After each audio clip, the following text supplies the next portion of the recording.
Blessed are the poor in spirit, for theirs is the kingdom of heaven. Blessed are those who mourn, for they shall be comforted. Blessed are the meek, for they shall inherit the earth.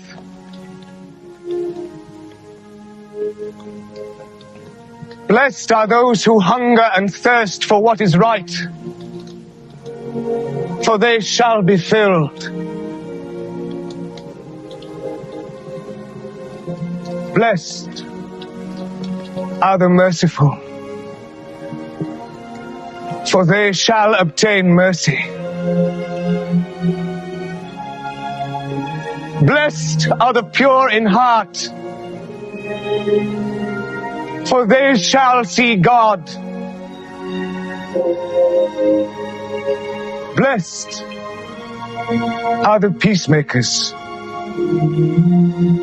for they shall be called sons of God. Blessed are those who are persecuted in the cause of right, for theirs is the kingdom of heaven. Blessed are you when people abuse you and persecute you and speak all kinds of calumny against you for my sake. Rejoice and be glad, for your reward will be great in heaven, as it was for the prophets persecuted before you.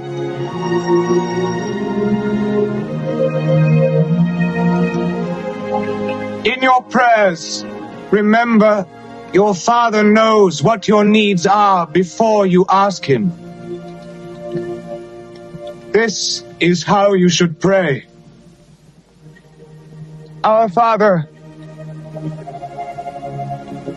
who art in heaven, hallowed be thy name. Thy kingdom come, thy will be done on earth as it is in heaven. Give us this day our daily bread, and forgive us our debts as we forgive our debtors.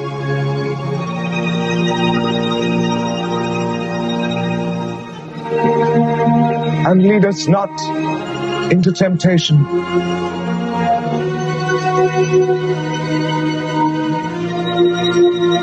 but deliver us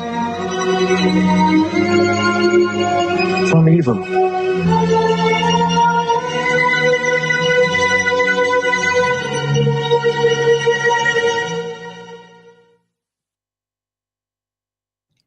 Good evening, everybody. I'm Bill Bean, the Spiritual Warrior, and this is the Warrior Mode Show. I thank all of you for coming back again tonight and joining us. And it's always great to have the Saturday night show, especially when Des and Travis and Derek are involved. Derek can't be with us tonight. He is probably on location somewhere. And so we'll see him, I'm sure, next Saturday night. I really appreciate Travis taking the time to join us, because he's been very, very busy with his studies as he has gone back to school. He's back in college, and I commend him and applaud him for his efforts. It's very, very difficult to go back into a situation like that. The level of study required is off the charts, and I'll let him speak about that once we bring him in. But before we go any further, let's start with our opening prayer. Father, we thank you and praise you for this blessed and appointed time. And I ask that you speak through us tonight to speak truth and work through us to be a blessing to everybody. And I ask that you keep everybody that's involved in this broadcast right now in your hedge of protection, 24 hours a day, 7 days a week for life. And I ask that you bless them with an abundance of love, peace, joy, good health, and prosperity in Jesus' name. May it be so. Glory, hallelujah. All right. So with that, we'll bring in Des and Travis, and we'll get this thing rolling. Hi, guys. How are we doing this evening? Hey, good evening.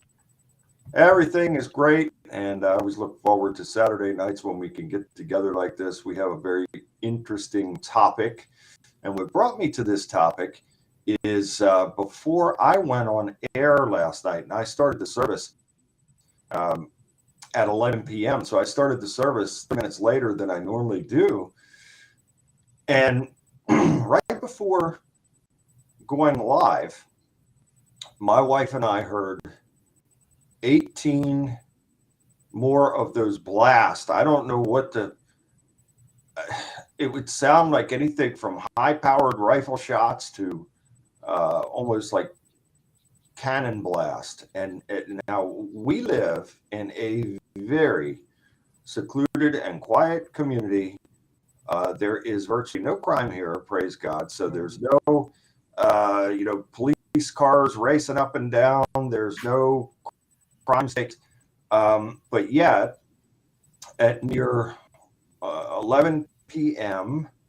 On a Friday night here in this quiet community, 18 of these blasts rang out. And then when I went live and started doing the music, 4 more of those blasts took place as well. So I asked Art Carlucci, who's a part of this ministry and a part of the both of the broadcasts every week. He's in New Jersey, and I asked him, the last time that it happened here wasn't too long ago, and Bart, who was probably 2.5 hours away from me in New Jersey, at approximately the same time, give or take a few minutes, he was walking his dog. He heard the same thing. So that has really caused me to think about things and brought me to this topic tonight about DUMBs, deep underground military bases. So that's how we arrived at this tonight. And so before we get into it, Des, I want to know a little bit about how your week has been going. Oh, sure. So, blessed. I'm still this COVID. I wish that I never even entered my body, but I'm going on week 3 now, and it's so strange. And I know it may not. It my body is not regular. If you're really in tune with your body speaks to you. It tells you what's going on. It tells you, if you're hungry or whatever. So there's I've been documenting and logging these irregular irregularities that now like very fatigue.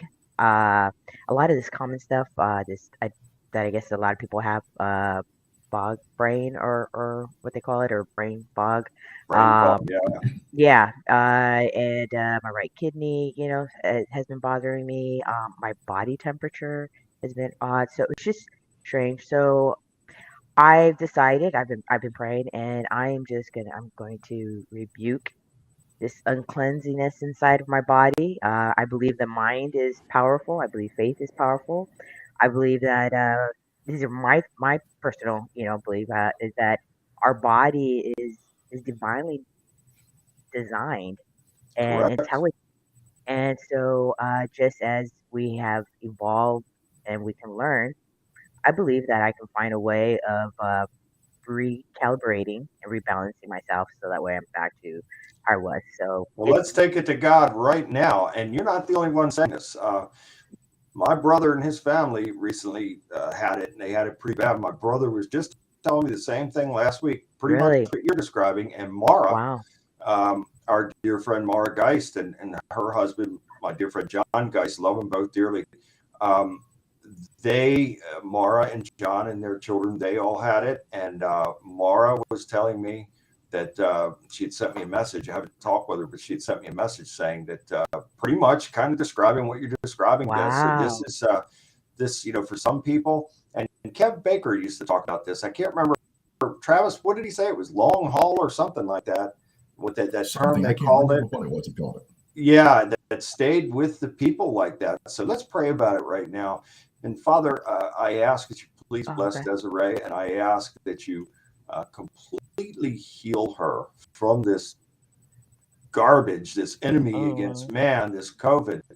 I ask that you bring her body back into perfect order, your perfect order, and may everything function properly, and may she start to feel much, much better. Please take the fatigue off of her, and please bless, heal, and repair every fiber of her being in mind, body, and spirit, and help her to move forward past this. And I also pray this for my brother and his family, and Mara and John Geist and their family, and anybody else who is suffering these lingering effects from this terrible COVID. And Father, please just propel her forward past all this garbage and help her to be on high in every aspect of her life, in mind, body, and spirit. We thank you and praise you for this, Father, and for everything forevermore, in Jesus' name. Hallelujah. May it be so. It will be so. On Yes. a positive note, though, today we worked in the community. It was really nice helping kids back to school. I passed out backpacks. We passed out produce boxes, food. There was provided healthcare, legal aid for lower socioeconomic, communities, and out here in Baltimore, it's highly needed. So that was great, And I Yeah. finished a 21-day prayer commitment, 6 a.m. I am not a morning person, folks. I am very nocturnal. 6 a.m. is usually when I go to sleep. So I haven't even gone to bed yet at 6 a.m. yeah. So, for me, this was like, I always look at it as like, God, you give me life. A half hour of your day, my days is nothing. So, that's been my week. It's been very, productive, I should say. And that's what I love about Travis and you, and obviously Leah as well. You're very proactive in the communities, and that is Christ-like, to where you care about your brother and your neighbor. And it's easy to say words all day long. You could say talk all day long, but when you really get in there and you're really doing these works. So again, faith and works go together. You can't have one without the other. Just read the book of James; he'll tell you that. But so it's very important to be involved in the way that you guys are, and I commend you both for your service to your communities. So with that, Travis, you take the floor now and tell us about your week. Well, first of all, Des, I feel for you. I had COVID in early 2020, and it's the sickest I've ever been. Yeah, it's not. I always say it's not of God. I always say this is not of God. This is why our bodies are not designed to take this. No, it's I couldn't walk. I mean, literally, my legs didn't work for 2 days. I stood up and I would hit the floor, and I was sick for about 3 weeks. Okay. The sickest I've ever been. But this week has been a good week. It's been really fun going back to college. I'm a co-ed again. Yes.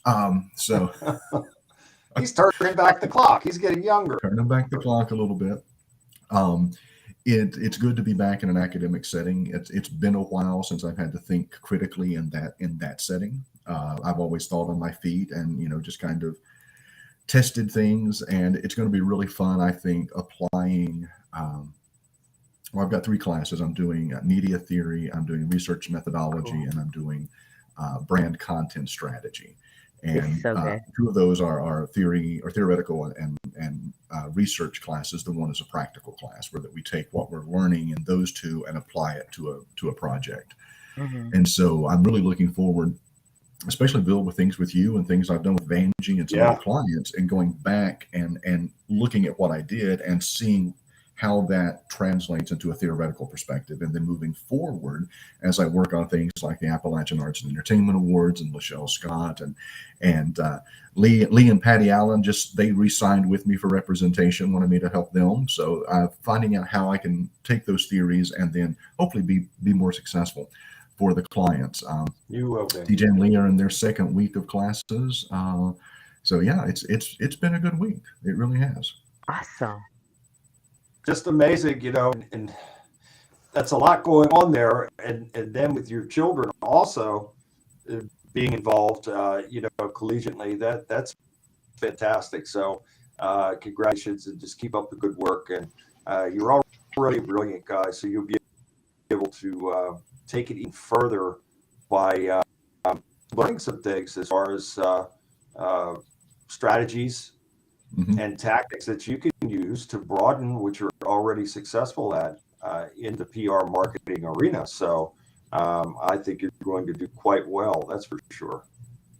I'm interested. I'm really considering doing adjunct faculty teaching as well, and taking it to that level and adding the practicality to the theory. I think it's great, and it's Des, and you kind of have common ground in that. So there's kind of a tie in that way because you're both very gifted in those areas, and I guess that's part of what makes you guys a dynamic duo there. We always mention that Travis and Derek are a dynamic duo, but I think Travis and Des, you guys are a dynamic duo there. Oh, I'm so excited of you going to school, Travis, especially because it's for branding and your areas. I was just like, because I love that when I was going to school because there's so much behind it, and you see the world so different. Like you there's a saying I have a motto in my life is don't be concerned with appearances rather than the reality. And that is like in everything. So I look at everything just like learning film production and just all that. I was like, there's a purpose. There's a purpose for everything. You look at I don't know, even a bottle of water, and the choice of labels and all that. Yes. The psychology behind it, the commercials. Yeah, there's a marketing strategy behind that. And then the branding, how they do the whole branding. So I am eager to hear about your journey, your new pathway in this, and I commend you, congratulate you, and you're welcome. And well, you're both going to play an integral part in this new book that I'm currently writing. So this is all good. This is and this is not by accident that God has these things be happening in this way at this time, because again, the two you're going to play a major role in helping me to get this book out, which I think this book has great potential, and we can talk about that later. But it's not about the book, but it's about how you're tying together here and how God's tying this all together. Alignment, yes. Yeah. We have Papa Stro, Rob, great. And want to go and bring him in? Yeah, that's great. Ties in with you guys too, because he comes from the entertainment background, the theater and the movies and all those types of things. So I guess you guys are thrillsome threesome, I would say it. Stro, what's happening, my brother? Great to be here with you all. Sorry I was late getting here at some tech issues, but Vince McMahon would really like that. Vince would like that because he'd hold you at the curtain and say, "Make him wait. You make him wait. Yeah. Don't go out there on cue. Make him wait." So you did it. This is your grand appearance. What's your week been like, Stro? Oh goodness. I had a Zoom meeting earlier with the JCs for an upcoming Comic-Con. I'm going to be taking a part in, being a guest of rather, this coming Saturday in New Bern, North Carolina at the fairgrounds. And so they're just getting all that together for the Comic-Con and everything. And I just found out that one of the films I did, the Harlequin film I just did, won in the finalists actually for best cinematography. Wow! For the New York, congratulations for the New York Film Festival. So the director Fantastic, just told me about it. Yeah, so it's pretty good, and just sounds like you're having a good week. I am.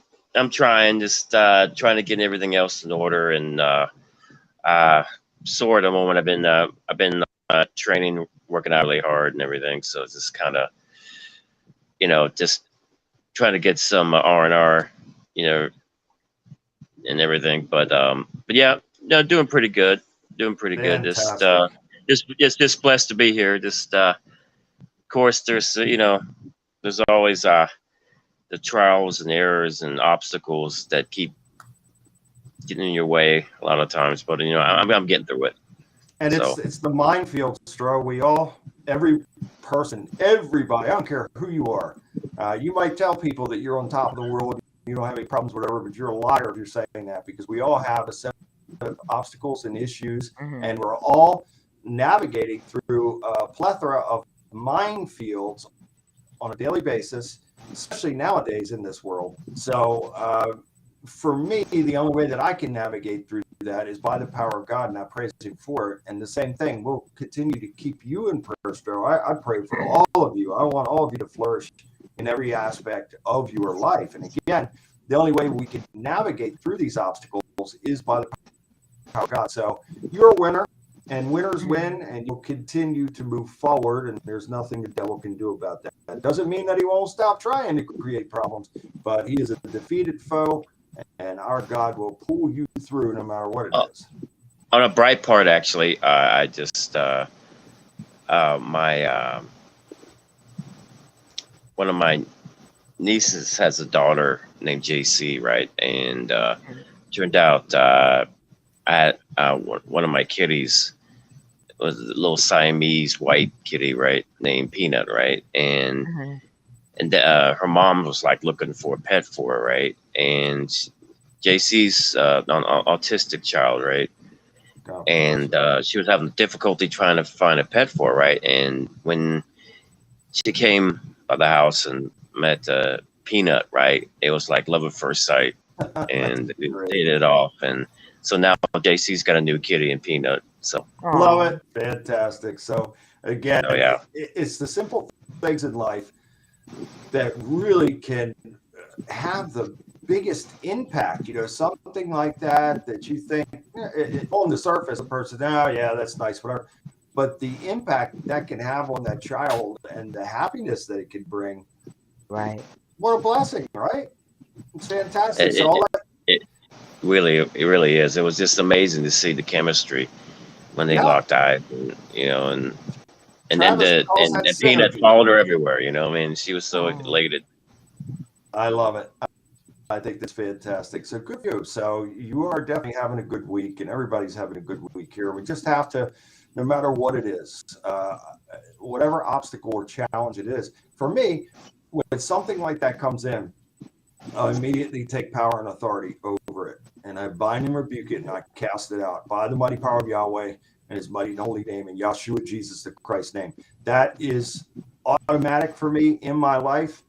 And so when I sense or feel something where the devil is trying to put something in to create a problem, I take immediate action. And all of you, I can't tell you what to do, but I can tell you what I do. When the devil tries this stuff, we have to kick him right back in the teeth out.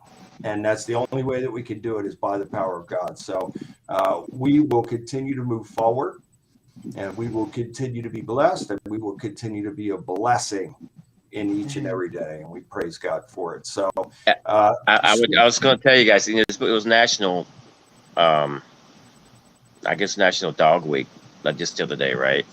And well, I'm joining you guys with Ebony, a Cocker Spaniel, Duke, who's passed out on the couch, and Sparky, who's on my lap. Now, Travis, where's Cash? Where Cash should be at this in this party. I know. I'm going to try to find a picture and send it to Desiree. She could pop one up of him. He's not with me right now. And Des is. Yeah, he's all doing his thing. I'll send Des a picture. She's got a family of animals there as well. She's got all her pets too. So this is that's awesome. Coming together now. Yeah. That's fantastic. So we're off to a good start. And Stro, I sent information in earlier. I don't know how much you know about domes, but they are very real. They have been around for a long time. And I chose this topic of discussion tonight because of what my wife and I have personally heard now on 2 or more occasions. And it just makes me wonder. I can't say for sure if it is something of that nature, but I could guarantee you that it wasn't fireworks. I went to the window and looked out before the service started last night. And there'd be no reason for it to be 22 shotgun blast in a secluded area. And Stro, can tell you, Stroh's been to my home. It's a very quiet and secluded community. There is nothing going on, and certainly there'd be no reason for there to be 22 high-powered rifle shots or anything like that taking place at 11 o'clock at night. There's no reason, no way. So that leads me somewhere else, especially after documenting the footage that I did back on the 19th. And by the way, I haven't seen anything. I've seen copters, but nothing in the way of UFOs since that morning of the 19th. So I find that interesting as well. But you can best believe that there's some type of connection or correlation between all of this. And again, what those blasts are, I don't know. But what really piques my interest is that not last night, but the time before, when I heard them here in Maryland, and Bart Carlucci was two and a half hours away in New Jersey, and he heard them at the same time, approximately the same time. There's something very interesting going on there because he described hearing the same thing that I was hearing. So there's something in there, and that's what has led me to examine this topic tonight. So I guess I'll give a little info on this. The topic is deep military underground base DUMBs. A large number of deep bunkers were built during the Cold War to fight and survive a nuclear war. It is said that there are 1,400 DUMBs worldwide, anywhere from 131 to 188 of them in the United States. And we knew it's being built every year, according to this article. And then it goes on to say, look at the Denver International Airport, which I've been to that airport many, many times. And I'll tell you, that is one eerie place. I was at the previous airport in Denver, which was Stapleton Airport, Denver Stapleton Airport, which was a very nice airport. And suddenly they decide that they're going to deconstruct and decommission this perfectly functioning airport, which was one of the busiest airports in America. And they decide that they are going to build the new Denver International Airport, which was 45 miles away from where Stapleton Airport was. Very, very interesting. So there's also a Masonic plaque in that airport inscribed with New World Airport Commission, whatever that means. But I can tell you, I could personally tell you, I've been in that airport probably a dozen times or more. I have seen some creepy things in there. In one of the baggage claim areas, there's a gargoyle that is sitting on top of a bag up on top of the thing, like looking over everything. And then there are these murals, and I have personally seen them, that are very disturbing, that depict some type of apocalyptic scene. And then there are now, according to this, and I've studied about this quite a bit, so I have no reason to dispute what is being written here. It says, if you have been to Denver International Airport, you know the trains underground that take you from terminal to baggage claim. And it's true, I've been on them. However, I was not aware that the structure under the airport consists of 5 buildings, with 2 of the primary buildings having 70 floors. Okay, think about that, 70 floors. So this, and I recall when they started the construction of this project, it was a major, major deal. And people were going, what is this? Why are they building this structure out in the middle of nowhere, 45 miles from where the good functioning airport was? And what is all this? And then there were contractors that started to whisper about the underground facilities and things of that nature that are under Denver International Airport. And I want to tell you right now, that's not the only airport. I believe that in many of, or most of the major airports in America, including Baltimore Washington International Airport here in Maryland, there are these deep underground facilities. I have no doubt about that. I've actually documented UFOs from a BWI observation lot. I Oh, was wow. written about in a book called Synchronistic Adventures by Alexander Zekas, who was the director of MUFON in Virginia, who came to meet with me in 1996. It was July 1996. We met at an observation lot at Baltimore, Washington International, Thurgood Marshall International Airport. And I saw something in the sky that he couldn't see. And it was a blistering hot day. It was blue sky, no clouds in the sky. And I said to him, I pointed out at the end of my hand, I said, do you see that right there? It was in the sky. And he said, I don't see anything at all. I said, there is a disc object sitting right there in the sky. And he said, Bill, I don't see anything. I said, okay, humor me. Let's take our cameras. I had a camera in my hand. He had a camera in his hand. I said, let's take a picture at the same time of that part of the sky and let's see what happens. And sure enough, when we took our photos, it revealed a disc object, just like I saw it, sitting right there in the sky. He was astounded. He couldn't believe it. He wrote about it in his book, Synchronistic Adventures. And and that wasn't the only time that type of thing has happened. It's happened several other times with other people, to where I could see something to where they couldn't. And then I said, well, take a picture. And they took the picture, and what I was seeing came out, it was real. So I feel that, and I can't prove it, but based on my experiences and interactions in and with some of these places, that I feel what's being said in this article is accurate. That and it's really, some people would think it's crazy talk when you bring in the aspect of the possibility of non-human beings living under these types of facilities.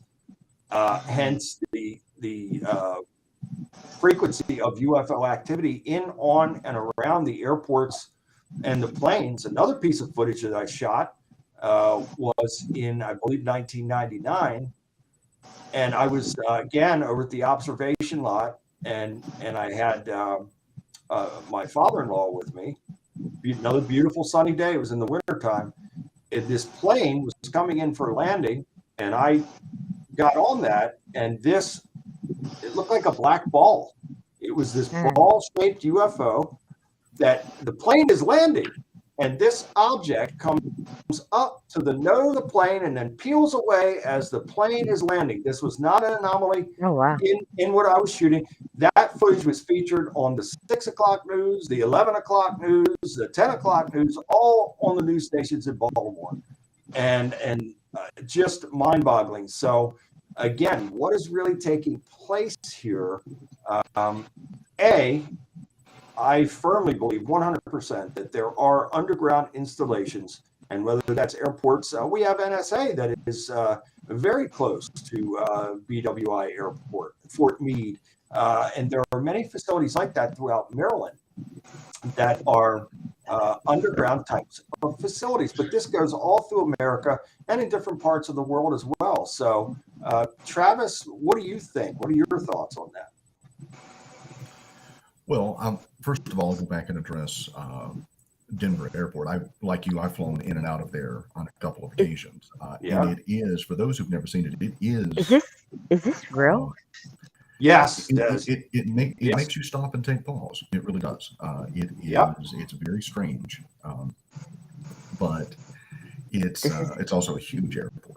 And like you, Bill, I've heard and read and studied some of the theories about the messaging that's there, and it really is hard to figure out, because there are themes, but nothing really connects any one mural or any one sculpture or any one architectural component to anything else. There's a lot of different styles. There's some Nazism, there's occultism, there's apocalyptic scene, some Christianity, some religious imagery. There's, as you mentioned, look at this right here, Travis, with Des is showing there with the gargoyle and all that. I'm sure you've seen that just like I have. Stro, you've probably seen it too. Absolutely. And that always makes me, when I see gargoyles, I immediately now always harken back to Mothman, and what ties does that have to religious imagery and iconography and things like that. As far as the underground bases, I mean, it's well known that there are many that the government has admitted that exist. And my rule of thumb is if the government tells me that there's 3, then I automatically assume there's 3,000. Yes. If they admit to 1, then I'm He's going right. to assume there's a lot more than what they're actually admitting to. Absolutely right. And what you're showing there, Des, is authentic. And Travis could verify that as well. I've been right there. I've seen these. The apocalyptic mural that they had up there, they have since taken that down. And it may be that one next to the horse there, Des. No, it's not that. There's a scene with this alien soldier, whatever, that has a gas mask on. He's got a sword that is piercing the dove, and a machine gun, and it's a imagery and depiction of all these children being dead. It's a very disturbing thing. Why you would put that up for public display boggles the mind. But that horse right there, that hell horse that you're showing, there it is right there, Des. Yeah, that's the apocalypse. They've since taken that mural down, but that is very, very disturbing. Look, the sword has pierced the dove. Yeah. He's got a gas mask on, and all these children are dead. And you got a rainbow. Yeah, it's just the whole thing is just, it's disturbing imagery, and it is laden throughout that airport. And the horse, when that horse was being constructed, the horse fell over on the man who built it and killed him. Oh. Wow. Yeah. Well, I mean, if somebody sculpted me and I looked like that, I'd fall over on them. I mean, outside of the airport saying. Also is a statue of Anubis, the god of the underworld. No way. Yeah. It is a very... Stro, have you ever been to that airport? I've never. We don't have Stro's audio.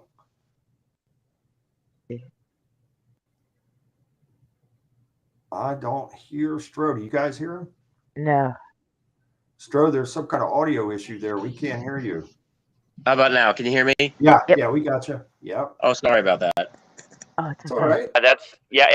I've been there. Yes, It's a bizarre place, right? it really is. I get such strange vibes. Yeah, no question. I mean, look at that right there. Look, I mean, Wow. This is, and they have all these levels that go down. There are rumors I've read, and Travis has read them too. There are so many stories about contractors that talked about all these levels and things like that being underneath the airport in some of these levels. So, Wow.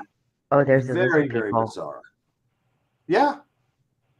That's There heavy. you go. I mean, why are you putting this type of imagery, in full public view in one of the busiest airports in America, and you're displaying this type of imagery? Well, there's a reason for that. That this is not happenstance. And like Stro said, and like Travis has been saying, this is a very bizarre and eerie place. And I never liked being in the baggage area when you see that gargoyle, and B, when you're on those trains underneath going to the baggage, that's kind of eerie too. Oh my God, I'm so glad I've never traveled here. Yeah, that's definitely an creepy. airport that is not on my list as far as places to go and enjoy. Some of these airports around America are like shopping malls. You have Dallas Fort Worth Airport is a gigantic airport. It's like a shopping mall, and many of the other airports as well. Detroit. I could go on. There are many, and it's you feel like you're in a mall, but this is totally different. But if there's an airport that personifies hell on earth, it's Hartsfield International in Atlanta. You just took the thoughts right out of my head. I was going to say that. You took the words out of my mouth. That is Atlanta Hartsfield Airport. You better be able to walk fast, because when you're in that airport, people will try and walk on top of you. I mean, shoulder to shoulder, it is packed. Every time I go into that place, it's packed, and it is very stressful because if you're not a fast walker, you're going to be in trouble in that airport. And Stro, you've probably been through that one many, many times. Yeah, it's Yeah. such a strange place. It's one of those places that you really couldn't put your finger on it, but something is definitely off when you arrive there. Yeah, no question about it. So that is a very interesting place, to say the least. And there are many of these types of places that, whether it be NSA or other installations around our nation and even in the world. There's a rumor about this, that Moscow has the largest underground city in the world. And really? it is a functioning city with public transportation, you name it, everything that a major should have, and it's underground. And so it's a world underneath of our world. And so my question after that would be, why? Have they been anticipating something? And Travis can tell you out of the Bible, it talks about wormwood, which is this whether comet or planet or whatever it may be, that would come and bring forth mass destruction. Is it that?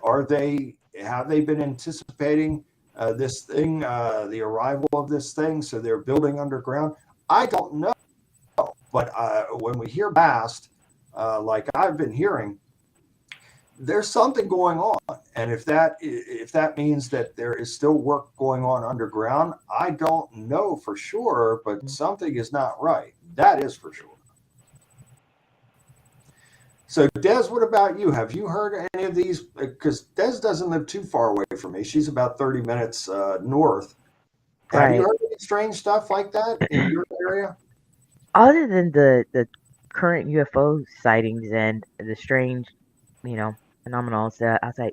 No, I live in the city. Gunshots, and it's pretty Yeah, much well, what I hear. Of that's the extended commonplace mag. there. Yeah. Yeah, unfortunately, no. I'm in Baltimore and like in the heart of Baltimore City. So, no, I haven't heard. Now, when I lived out in the Antelope Valley, in California, I used to hear a lot of strange booms, sounds, but they would always say, because Edwards Air Force Base was nearby there, so they would always Yeah. say it was Boeing or Edwards Air Force Base, as well as they would say there was like some black sites that were out there but I lived in the Mojave Desert, and we used to do a lot of things, or not do it, but just being young and teenagers, explore. We used to see a lot. Strange sounds, noises, some of the things that I see on TV, I'm sorry, on YouTube now, of people recording on their smartphones. I'm like, oh yeah, oh that's what they are, or that's what they're called. Yeah, no, I grew up, listening to all this. I didn't know that there's just that's what that was considered. This whole let me see, I think there's a movie way back when, the older movie, maybe in the 80s, Red Dawn. Rowdy Riper. Oh, Red Dawn. I was thinking They Yeah. Live with Rowdy Piper. And so, yes, what you're talking about in that movie as well, very well could be. Travis and Kevin and I used to talk about They Live all the time. That, if you really think about this, and have you seen that movie, Des? Which one? Roddy Piper, They Live? No, I have not.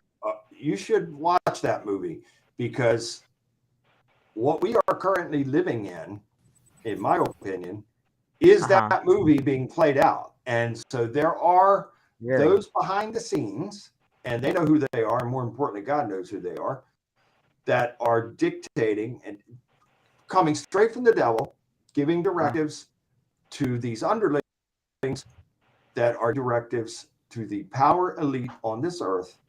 And this is why our world is upside down and backwards, because these types of directives are being given. So in the movie They Live, Piper finds these glasses. He puts the glasses on, and suddenly he can see what no one else could see. He can see that there are what appears to be human beings now have been taken over by these alien types of entities. So Piper can see the imposters. He can also see these signs that say obey Kitsum and all these types of things. And so I find that interesting, and I really think that we're living in a world like that. Travis, we've had many discussions about it. One of my favorite movies. I rewatched it not long ago, as a matter of fact. Yeah. And Roddy Piper was quoted as saying that it was more of a documentary than a movie. And so John Carpenter came out with that film. I think it was, I don't know, 87, 88, somewhere around there. 88. But just very, very interesting film. Just like the stories out in Los Angeles about the lizard people living under Los Angeles. And the group America had that song talking about the flying lizard man in the air. What was the name of that song? It was a big hit for them, Ventura Highway. And one line in the song talks about the flying lizard man in the air. And so I think that we have been living quite an existence for quite a while, but most of the people don't realize what's really going on behind the scenes. And Stro, you remember that Roddy Piper movie very well, right? Oh yeah, man. I every time I watch that film, I just it just really hits home. Yeah. Wow. Des, you should really check that out. I will, but I can already understand, because it's like the more you become aware, just like branding, marketing, and whatnot, the more you can see, I guess, the truth of things. But I can't imagine. I guess that there's a 2022. It's totally different, but was it Freeman with oh, I forgot what the actor's name is right off the head, but he puts on glasses and he can see like the world as it is, although he's an AI character. But if there was such a glasses, when you get to know God and you have God in your life, and you start learning about discernment, you do see life differently. So metaphorically, Absolutely. glasses. But that'd be Oh yeah. amazing if I could just put on glasses and it can really just tell me exactly what it is. I'm gonna have to check it out actually The tomorrow. movie starts out with Piper is like this drifter, and he comes into Especially 'cause this I love town, Piper. and he's gone to work on a construction site, and across from the site is a church, and there's this old black pastor that he's blind, and people dismiss him as a lunatic, and he's talking about these types of things. And there's a whole network, a whole underground network that's not only the pastor, but it's a whole underground network of people that they hijack the TV transmissions, and they come on with these messages talking about the end of the world and these beings and all this type of stuff. And in the closet, so what happens is the police are sent to raid the church because they want to snuff out this resistance. And so they take everybody into custody, and Piper wanders over there to the church one day, and he snoops around and he finds a panel in the wall in the closet where it has this box of these glasses. And Piper puts a pair of the glasses on, and then goes out and looks, and now he sees the world for what it really is. And so that's how it goes. So now he puts the glasses on, and he can see all the control that's taking place, and the beings that are impersonating humans that take the human form. I find that interesting because I talk about that as familiar spirits. They're demons that can take the shape and the form of people and the voice and everything else. They're master mimics, like their father, the devil. And so that's the whole gist of the film, is that Piper could see things, and now he's trying to literally save the world. And the movie ends by him being on top of the roof. It's I guess it's their version of CNN, like the CNN tower or whatever there. And he does something to shoot the end. There's like this big antenna that is pumping out frequency and vibration on the people to keep them asleep, so they can't see what's taking place. And so Piper destroys that thing, and then all of a sudden the entities are exposed, And now people can see them for what and who they are, and then they retreat from the planet, and the day is saved. So that's the cool. little synopsis of the movie. Pretty amazing. Yeah, It's like the short version of it, but that's the short version. But no, but seriously though, that's also like it parallels with the world. I mean, Yeah, not we, but I see it trying to be normalized so much of like I think I mentioned in the chat, like they're trying to make like intellectuals sound insane and just like regress your intellect. So it's just easier to, I don't know, brainwash, they gaslight, want whatever you want to label brainwash it. is a good term, and they want you to consume. They Hmm. want you to obey. They want you to be fed. So when we do this show or I do the service, my intent is to spiritually feed people and to open people's eyes to the truth. That is my intent each and every time. However, in today's world, some would see that and see me as a villain, Hmm. a hater, somebody that goes against the norm, the system. But when we take a look outside of our world in the day to day, and you look at some of the things that are taking place, it is a blatant attempt to glorify evil and to promote evil as good, and then to vilify those who stand up against evil. So the scripture said, what are those who call evil good and good evil? And that is Right. exactly what we are going through in America today, and many parts of the world as The well. world. So this, in my opinion, and Travis could tell you, we've talked about this many, many times over the years, it is a blatant attempt to hijack humanity. And whether it is a scenario like the movie They Live, which I believe it is, or something else, it is effective nonetheless, because we see some of the most bizarre things taking place and people vilified. I mean, there are people, stories that from all around America. One comes to mind now recently from New York, that this guy went behind the counter of a little restaurant shop there in New York because his girlfriend had gotten into an argument with the clerk.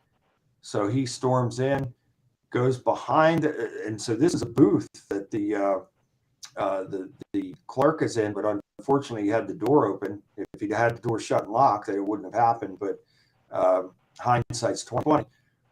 The guy comes in, goes into the booth, and starts beating on the man. And the man grabbed the knife and stabbed him, defending himself. And that man was arrested and charged with murder. Now, he's since been clear of those charges. But think about this. This man was in life and death. You only have a split second to make a decision. When you're in that type of situation, you only have a split second, because it's either going to be your life or that person's life. And so that man made the decision to defend his life. And it's unfortunate that that individual died, but it was of his own choosing, because he chose to go in there and do what he did. But yet that man was vilified in the beginning and arrested for murder. And thank God that he's been cleared of the charges and released. But I mean, that's just the way the world is now. Yeah. Is that it seems like the perpetrator has all the rights, and the victim who defends themselves has no rights. Well, I think part of the problem, Bill, is, and I've witnessed this personally for myself, and I've had clients that have dealt with it. And I say this a lot on these shows. I have a great love and affinity for the profession that I come from, broadcasting, journalism, all of that. But the media does sensationalize and does spin stories in such a way that we don't know who the good guy or the bad guy is. Right. Blurred. The lines are blurred. The problem that I find with the media, and then in general with the general public, is there is a huge difference between truth and fact. Mm. Yeah. Facts can be reported. Someone was here. They got killed. This person is to blame. or it appears this person is to blame. They have been charged, they've been arrested, and then the problem is we if it's that old adage in media: if it bleeds, it leads. So as long as it's sensational, as long as it's exciting, we run those stories. You never run the stories where someone gets exonerated. You never run the stories where someone gets found not guilty of a crime. So you've got two different courts. You've got the court of law and you've got the court of public opinion. Absolutely. And truth is philosophical. Truth is not something that you can prove. Truth exists.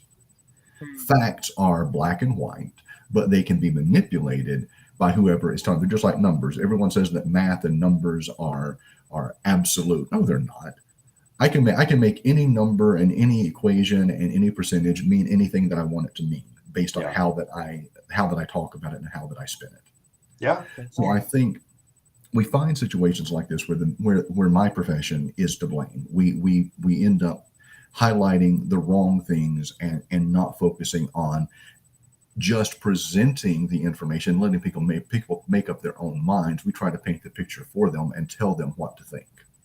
Right. Yeah, it's true. People are spoon-fed these things, and I'm sure Stro, you could add to that as well. Being in situations, we talked about it last week, to where you had some fan attacks and stabbed one time and things of that nature. Now, if Stro, in today's world, if God forbid if something like that happened, and then Stro had to do something to defend himself, and then unfortunately someone died as a result of that, then he would automatically be vilified as this individual that killed that poor innocent. It's just so everything is backwards and upside down, and so the burden of proof would be on Stro to prove that he was defending himself. I mean, so it is just such a crazy, mixed up world. And Travis, like this, some of these media people are culpable, and they know what they're doing.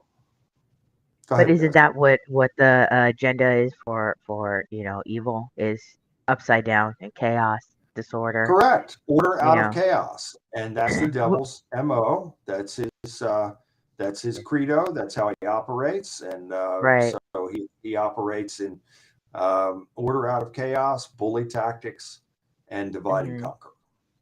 And that's why I always say, like, I am thankful for the skills that I'm blessed with, because and I say this all the time, and this is why I believe in giving back in donating my time or skill set, because I want God to have a voice. I feel we're all blessed with certain gifts, and I want to make sure that what I do, how can I say, if the devil's out there all the time, marketing, merchandising, music, you find it everywhere in movies and stuff. I want to make sure that God's presence is also there, fighting, on the same frequency level ground as well, and being heard as much, because to try to bring down all that chaos, if we have more,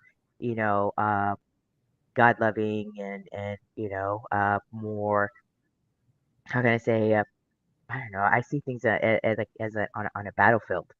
The spiritual It is a warfare. battlefield. We're in spiritual So battle and in spiritual warfare on a daily basis. Most people don't realize it, but it's the truth. And I'll give you an example. Des, you opened the door for this now. I saw a video today, and look, you all know how I feel about things, and am I perfect? No. Do I claim to be? No, but I try to stand up for what's good and right. And I saw this video today. This pastor, and I'm not sure where he's from, but God bless that man. He was giving a sermon about this latest great song from the great Beyonce. It's called Church Girl, which features a video of these young girls shaking themselves all over the place, half dressed. And these are church girls, right? And so again, this goes right back to the glorification of evil, trying to make evil good and good evil. So the pastor spoke out against her, and I'm sure he is going to be vilified. Will probably receive death threats and everything else. But God bless that man, because he spoke up for what is good and right. And this is part of the problem in society today, and it goes right back to the Aleister Crowley credo of do what thou will is the whole of the law. And that is absolutely wrong.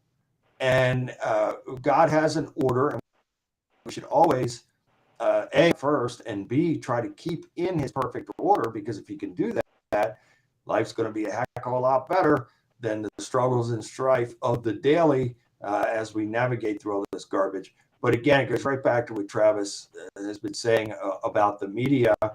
If the media was not behind things like this and pushing it and literally spoon feeding this to the public, especially young people, then this would all go away and you wouldn't have it anymore. So this is why I've said on many occasions, when it comes to things like her and her presentations and some of these other people, don't watch it anymore. Turn them off. Don't watch them. Don't listen to them, and they will go away. Because if you take their platform from them, they don't have anything, and they'll go away. Sure. And so that's where we are today in society, to where you have that kind of title and then present these young ladies who are really under a Jezebel spirit that are doing the things that they're doing. Just, it's disgusting and it's very sad. So it is what it is. And we pray that God will soon intervene to bring order back to society, to where these types of things are virtually eliminated. But it's going to take each and every person to look in the mirror and say, okay, is this what I want? And everybody's free. You know, God gave us free will, so we're free to make our decisions and choices. So are we going to look in the mirror and say, okay, I'm going to take that in. That's awesome. I love it. It's great. And there's nothing wrong with that at all. You could say that and you could continue in that. But there are spirits that come from that. And this would be another topic for another show. And Travis and I have talked about this before, about the music and how literally, before the music is sent out to the populace, there are those, and again, they know who they are, and God knows who they are, more importantly, that place these curses, hexes, vexes, and spells on the masters that go out to the masses for consumption. And then all of a sudden, people are having problems with demons because they have brought a cursed thing into their home. Scripture tells us, do not bring a cursed thing into your home, lest you be cursed like it. And so this is a concerted effort, and has been for a long time, to do this. Now, going to the dumbs, you know, I always think to myself, because I mean, I've been hearing about this ever since growing up, of these, and they make several movies similar to this, and I feel like they're always just like when they started letting mini drones going, and I remember this back in the Obama administration and stuff, and trying to like normalize these things. I think to myself, where do they're hiding from? Because when God comes, and I guess this is where religion and faith comes, do they think that they're going to bury themselves deep enough to hide from revelations? I mean, do they really believe that if I stick my head in the sand, or you know, that God's not going to find me, angels aren't going to come get me? That's their plan. That's their hope. Like, and furthermore, they have off-world vehicles now that they can get into these vehicles and go to Mars or wherever else it may be. They think they're going to escape all of this. And I know. And it's insane, because if you're thinking about it, the evilness, like, darkness can be attached to you, whatever you want to call it, from whatever religion it is. The energy, the negativity of energy, is attached to you. So if you have negative energy, and you always talk about when we do the spiritual warfare prayer, you know, hexes, vexes, you know, those curses or whatever. So if let's say I'm a bad person, or these people are bad, and they have these demonic attachments with them, they're going into these deep underground military bases. They're taking evil with them. You're going to Mars, you're taking evil with you. Wherever So you go. really, right. So what are you really trying to accomplish? I mean, logically, you know, of what it is, and it's all about, they don't want to be accountable. I'm And always going it's a away. sellout mentality, Des. So back to the movie They Live Again. There were those, the elites, that so Piper and his partner, they somehow get into this elite party, and so the one guy, he said, "Oh, just go along with it. You know, they saved us." So in other words, what the devil and his henchmen have done, and you could call them reptilians or whatever they are, Hmm. they have made a deal with the power elite on the earth that they can't refuse. And I'm sure that part of that deal is, if you don't go along with what we're doing here, then we're going to kill your family first, then we're going to kill you. Right. You're going to watch us kill your family, and then we're going to kill you. But if you go along with it, you'll be rich, you'll be powerful, you won't have any problems at all. You can do whatever you want to do, and we got you covered. And so basically, that is what these people live under. So they think that they are just completely immune and protected, which in some cases they are, because I could roll on about politics and some of those figures that get away with anything and everything and continue to do so. And there's no recourse against them on this earth. The recourse will be coming from God. But so they're under that blanket of protection for now. And furthermore, these people, and I hate to even say it on here, I would say to all of you that are watching right now, you don't have to take my word for any of this, but do the research in it, because some of these people that are in league with the devil and his minions and who have sold out for money, power, and fame, they are doing things that are unimaginable, and they're taking place in some of these underground facilities. I'm sorry to say it. I wish it wasn't true, but I 100% believe that these things are taking place. 2,000 people a day go missing in America. I don't know what the number is for the people in the world on a daily basis. That's a lot of people. Where are these people going? Hey, you want to know? You want to know something too, along those lines?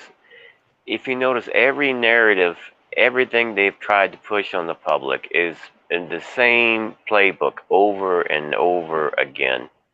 It's the Yeah, same. It's the Hmm. same strategy. but that is a And you would think by brainwash. now, society, we would like catch on. You know, the jig is up, right? But I mean, we fall for it every single time. But Travis was saying, how the public can be spoon-fed this regurgitated narrative that Well, people just seem to go along with. They're in compliance. what I've discovered is you can have an intelligent conversation with one person, maybe two or three, but when you start doing it in a mass setting, I found that people are lazy Mm. Yeah, and they don't want to think.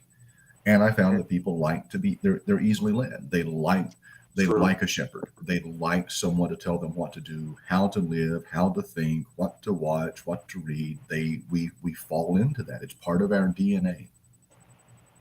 I I have. agree 100%. Go ahead, Des. I was gonna say I was a server, and for college, and that's part of the whole thing that they tell you when you're serving. People, when they go out to eat, unless you have a small percentage of people that know what they want, that will go somewhere. It's the same thing for shopping and all that. It's all about consumer behavior and stuff.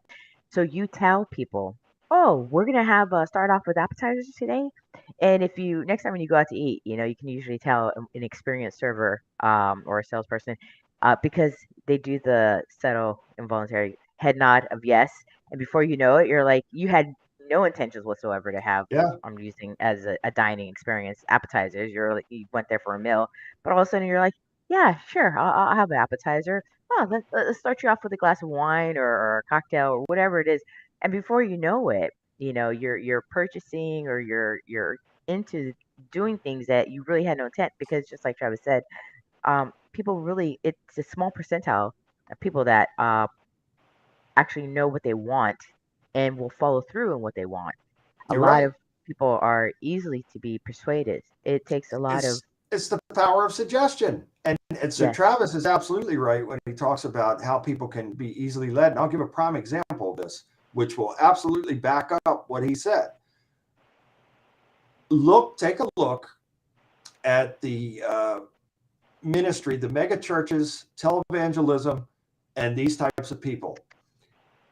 Jesus said, you know them by their fruits. And a lot of these people, their fruit is rotten right before your eyes. And you can prove that their fruit is rotten.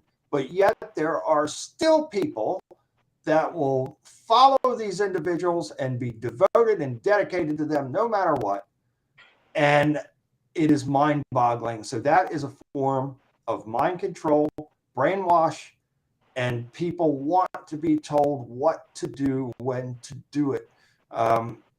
I could give you so many examples of these pastors, and I talked about this most recent example of the guy that was berating his congregation because they wouldn't put their money together to buy him an expensive watch. So they suddenly became worthless and unworthy, and we're not honoring him. Well, guess what, pal? We're supposed to be honoring God, not you or any other man. And so this is where it gets lost, is that in some of these churches, people come and they start worshiping the pastor, and then it's all about him. So that pastor could tell them anything. I could give you other examples. I saw an interview with Gene Simmons and Paul Stanley of KISS one time. And Gene Simmons said in his own words that they had so much power over their audiences that if he gave the order to kill, they would start killing immediately. That's scary stuff. That's how people like Charles Manson and all these other types, Frank Zappa was actually that type of individual also that had great control over people. A guy named Captain Hart, who was an associate of Frank Zappa, and they were associates with Charles Manson. They all had the same game going at the same time over a lot of the same people. And they could order them to do anything, and they would do it without question. And that is very scary when you have an individual that can have that type of power over people like Jim Jones, that can literally take people to their deaths. I'm not trying. No, go ahead. No, go ahead. I was going to say, I'm not trying to, I'm not smiling because I think that's entertaining, but it's like, I can't help but think about the military, our POTUS, when you talk about power and you talk about doing things, the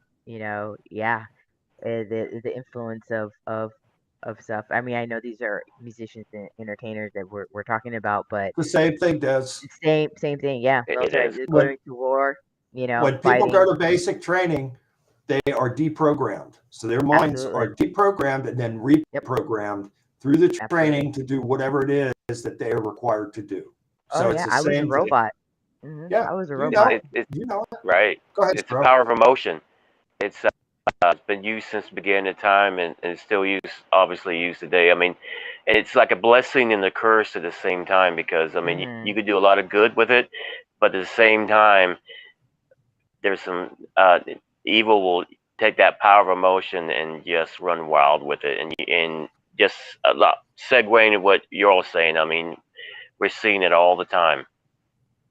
Yeah, I mean, and again, this is where, so when we bring it back to biblical terms, Yeshua, Jesus the Christ, was selfless. He put everybody before himself. He washed the feet of his disciples. But it is the devil who is selfish. It's all about him.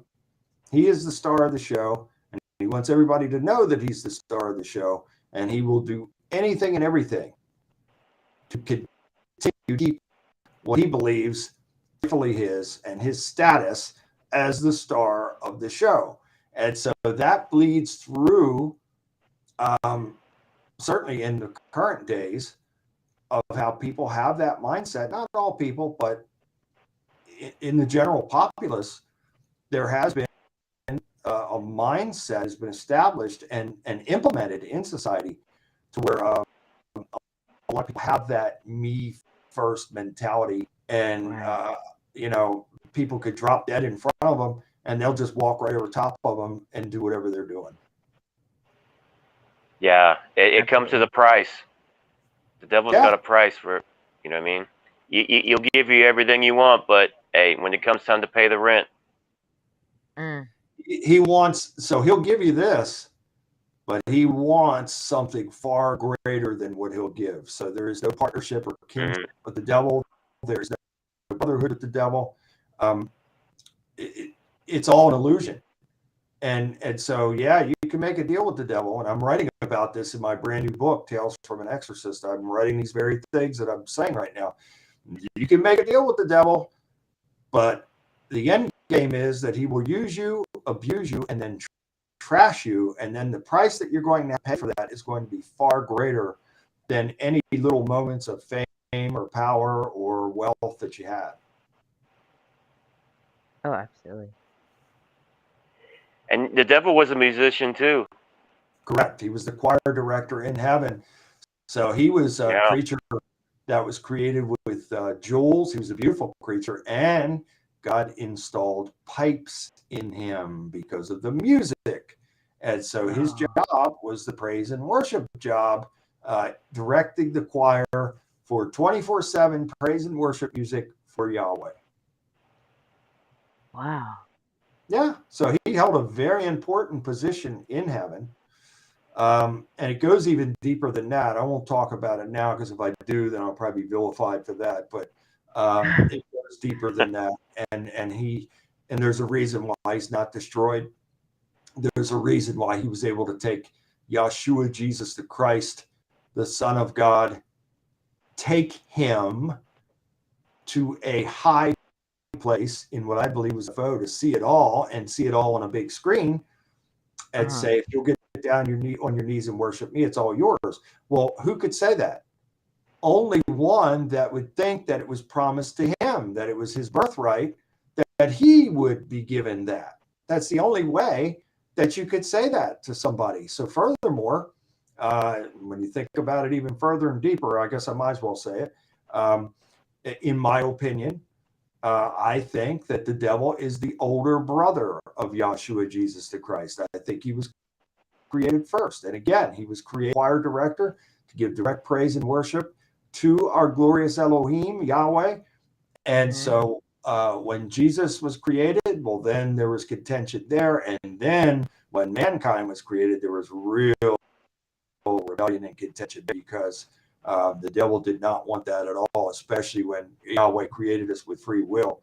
And that's where the rebellion really started to take place. But when you go and read in the Bible, how is it possible that the Son of the Most High God, Yahweh Elohim, was taken? Didn't say he agreed to go with the devil. He was taken. He was in the desert, and he was taken up to a pinnacle, a high place, and was shown everything. And the devil said to him, if you get on your knees and worship me, it's all yours. How is that possible? Who could say that to him? Only one that would think that it was entitled to them, that it was their birthright to have. So that's a deep rabbit hole there, and it is not taught in the churches. But when you really study about it, always pray first, and then ask God to lead you to the accurate information. You don't take my word for anything. But when you try to put those puzzle pieces together, you will come to that conclusion that only someone that obviously had high standing with God, Yahweh, could even do something like that. Because Jesus had power over all demons and devils. The devil came to him other times and said, why don't you just jump off that cliff? If you've got such faith, just go ahead and jump off that cliff. You're going to be all right. And he said, it is not wise to tempt God. We don't tempt God like that. So we have to keep our faith, yes. But when you are recklessly going about it in that way, that God is not going to have no honor and covering over it, because now you're expecting God to, you take him for granted and say, he said, put that gun to my head and pull the trigger. Nothing's going to happen. I'll jump off that cliff. Nothing's going to happen. You don't tempt God in that way, because now you're putting him in a position to where you take him for granted and say, you'll cover me no matter what I do. And that's wrong. Right. And so, but I suggest for everybody to study that and pray about it first. Ask God to lead you to the truth. And then you'll come to your conclusion and say, wow, okay, that makes sense. That, there's no other being that could take power over the Son of the Most High God, the one who goes and casts demons out of people and demons trouble in his presence. And now you're going to have somebody that comes and takes him? And no, that makes no sense whatsoever. Yeah. And besides, why would Jesus even waste the time when he dismisses and he has dismissed other people? Well, again, it comes so if it is your brother that Right. comes to Right. you, the older brother, and says, "Look, you're coming with me." That makes a heck of a lot more sense than some type of strange creature coming and saying, "No, you're coming with me, and that's it." And there's nothing that Jesus did about it. No, and Jesus probably out of love went with him, and then he shows him all this stuff on the screens, and then says to him, "Just get on your knees and worship me." If you read the Bible, especially through the Old Testament, there is a theme there. So it started with Cain and Abel. And so the brother turned against the brother, and the devil was involved in that as well. Because, and again, this is another controversial statement, but I do believe that the fruit in the garden was about sex. And I think that Eve had sex with the devil and then had sex with her husband, producing two children, Cain, who was the seed of the devil, and Abel, who was the seed of Adam. And this is why they had enmity, hatred, because one was the seed of the devil and the other one was the seed of Adam. And I've so when heard it. Yahweh called them together in the garden, he says, because you have done this, he's saying it to the devil, because you have done this, I will create enmity, which means hatred, between you and the woman. And I will create enmity between your seed and the woman's seed. Hmm.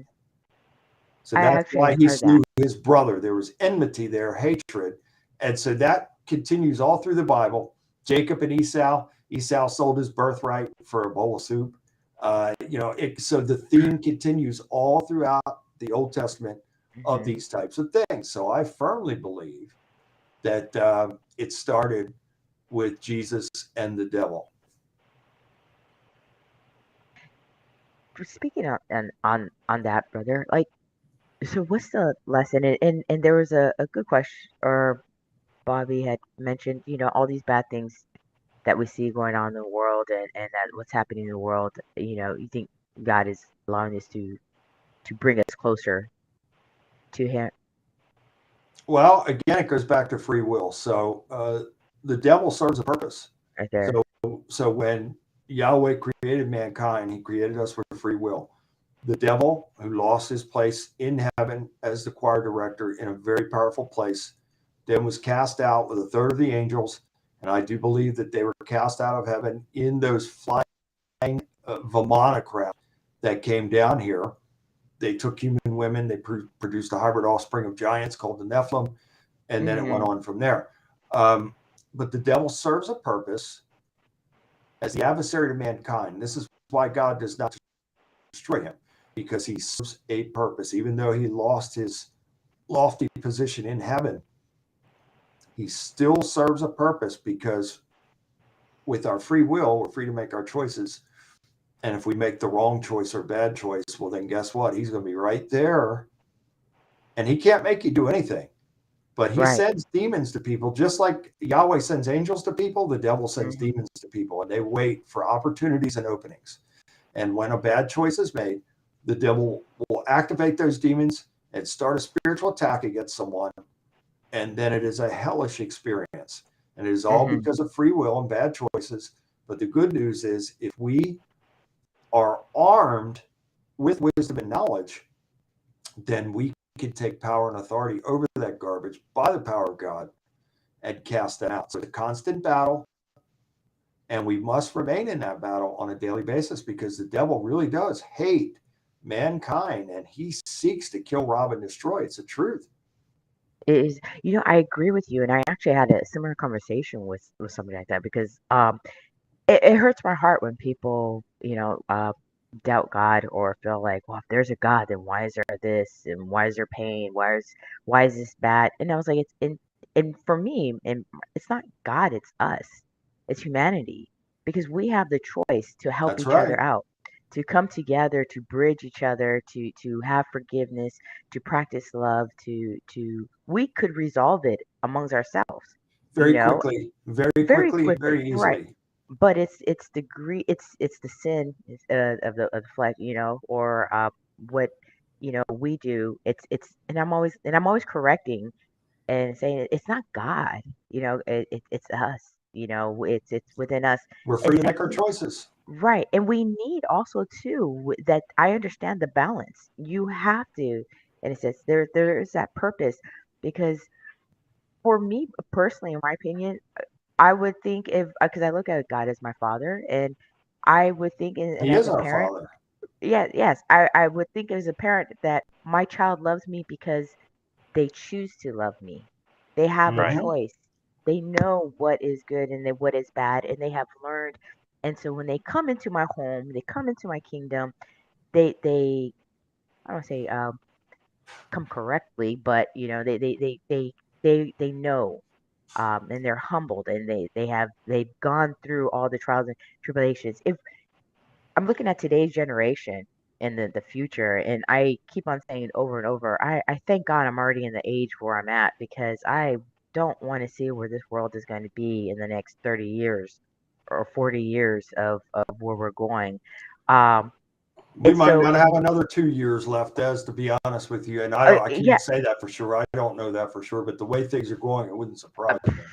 yeah, and so I'm saying I'm glad because if I'm sorry, not glad about the 2 years, but I'm saying the fact that so God, when we do go to God and we do come when that day of judgment is there, and we're accountable for everything that we have done or we um excuse me, we've done and And we're we all come to guilty of something. we are. That's why every day is a new day. We have to ask for forgiveness every day. That's why I'm always like, I can never have enough Jesus. I can never have enough God. I can never be baptized enough. Every day, I'm always welcoming prayers and whatnot. But when you say like there's a purpose for the devil and all that, I completely Yeah. agree with you because if anything, it's whether people realize it or not. Not saying that the trials and tribulations are my compassion and even my own struggles. But it's sometimes it's necessary to help. Only God knows our path, but it makes us better, stronger, and it Yeah. gives us an opportunity to become, closer to God and to fight and to learn.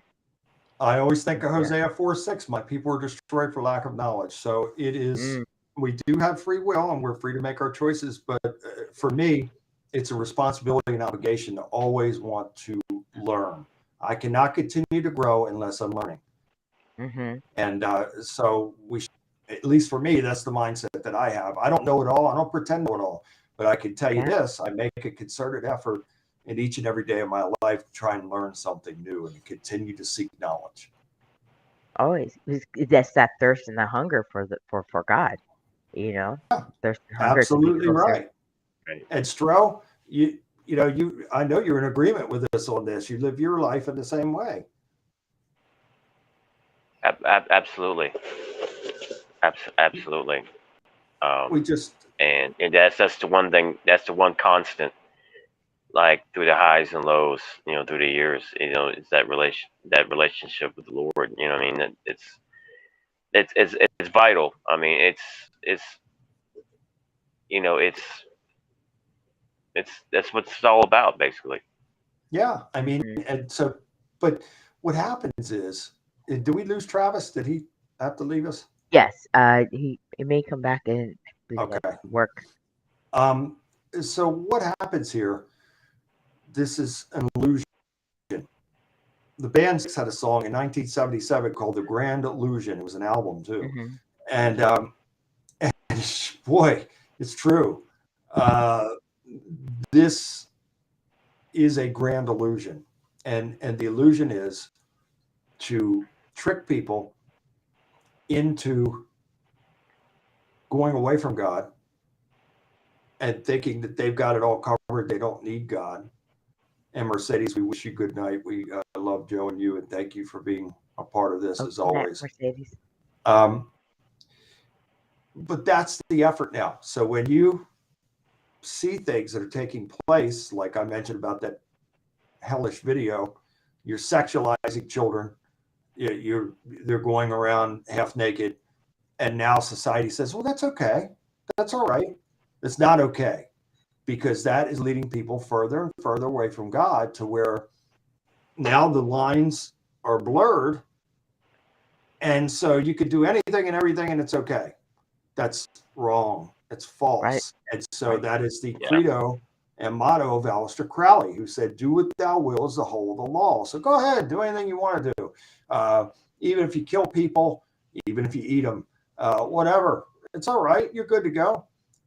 That is the credo now. And if you look at some of these Hollywood stars of today, I saw a recent, I think it was an article on, I think it was Christina Aguilera. I don't even know these. I mean, I know the names, but I don't care about these people. But anyway, she supposedly, there was a picture of her that had like this bag of blood, and she had a straw in that Oh, and was drinking that in public. I was hoping you weren't going to say anything like that. Oh, And I'm sorry to say it, it's disturbing, but it's the truth. And those of you that are in here, you need to know this. It's true. Don't take my word for it. Do the research. You'll see it. The story will come up. You'll see it.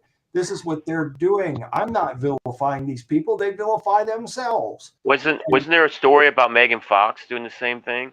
Yep, absolutely. Her and this Machine Gun Kelly character. yeah. Whoever Yep. Yep. But Machine Gun anyway, Kelly rapper drinking blood. she, and Stroh was right. There was an article where she talked about them drinking each other's blood and having rituals and all this. She said it. I'm not making it up. She said it. And Billy Bob Thornton and the great Angelina Jolie. Right. When They did that. they're together, they had vials of blood. For these people go through ritual sacrifice, and whether it is for each other or they're part of, because they can't be where they are unless they are a part of this brotherhood. And again, for those of you think that I'm talking crazy talk, go research it for yourself. You'll find the truth. There is a network, and it is coming straight from the devil, and it is designed to ensnare mankind. So if you are a part of that network, and I could have been there, believe me, I've turned down offers that would have put me right in that network. If you're part of that network, then you are under complete control. You might be a mega millionaire. You might have the finest things in life, but you are a slave. You are a slave to the devil, and you're a slave to the system, and you will have to do things that you couldn't imagine doing in your wildest dreams. And so people can't break away from that. Once they're in that, the only way out of that is through death, unfortunately. And so that's what's happening in today's society through the entertainment industry, where you see these people in the high places. I hate to say it, and I don't want to be right about it, but they're sold out. They're sold out. And so I think what happens also is a lot of these people, a lot of these stars, athletes as well, people in the Hollywood industry, the music industry, sports, politics, even in the high places of organized religion, these people are sold out, and they have to follow ritualistic things. And even if that involves ritual sacrifice of people, especially children, well, then they're down with it because they have to be, because if they're not, then something tragic is going to happen to them or theirs. So that's how this game works. And again, these people know who they are, and more importantly, God knows they are. But make no mistake, they're doing it, they're a part of it, and this is why we see society turned upside down and backwards, and this is why we see these people carrying out these things. So whether it is through their movies, music, publications, whatever it may be, they're down with the gang now, and they've got to do it. They have no choice in it. And that's why a lot of these people are addicted to alcohol and drugs, because they cannot do this in sound and clear mind and thinking. So therefore, they're always messed up on something. So it's an escape from reality to have to carry out this, which is really a hellish life. I wouldn't, they could offer me $1 billion $10. They could put a check here and say, you fill in the number. I'd rip that check up and kick them out of my. I wouldn't want any parts of that. I wouldn't trade places with any. Selling your soul. You better believe it. So they're going to pay an ultimate price. And right back Oh to man, I have seen. Oh my God, so many times. Talk about it, bro. Yeah. So many times, and some people that sell a grandmother just to get ahead. Correct. And even in the wrestling business, and Stro can tell you firsthand, there are people there that do anything, like you just said, sell their grandma, whatever, anything to have that top spot, to have that position, to have that type of power and influence. I've talked with other wrestlers, and I won't name names, but I'll say it to you like this. One guy, actually more than one, but I was on a flight with a guy, and he told me about what he believes is ritual sacrifice that has taken place in professional wrestling on some of these wrestlers. And I'll leave it right there. And Stro knows what I'm talking about. And look, this is, I'm not going to name any names, but this is all part of this entertainment industry that you cannot move up into the high places unless you do something really, really bad. There are people in the entertainment industry, and I'm not going to mention names, but my cousin John Harvey sent me a message before we came on the show, and I gave him 2 examples of 2 superstars in the entertainment industries that have done some unthinkable things. And I could have added 100 more to that, but I gave him 2 examples, and they've done the most wicked and heinous things. And again, they can't hide that from God. He's already seen it, and the blood is on their hands. But this is taking place. It's been happening for a long time, and now it's happening more than ever before. And now it's like right in their face. It's Yeah. blatant, right in front of us what they're doing. You know what I mean? It's crazy. Absolutely correct, Stro. You're absolutely right. And so this is part of a mind conditioning now. So I've talked about this before, and I've done thorough research into this. I would never talk about this if I wasn't confident in what I'm saying is the truth. This all started in the mid to late 50s as part of a program to destabilize the American family.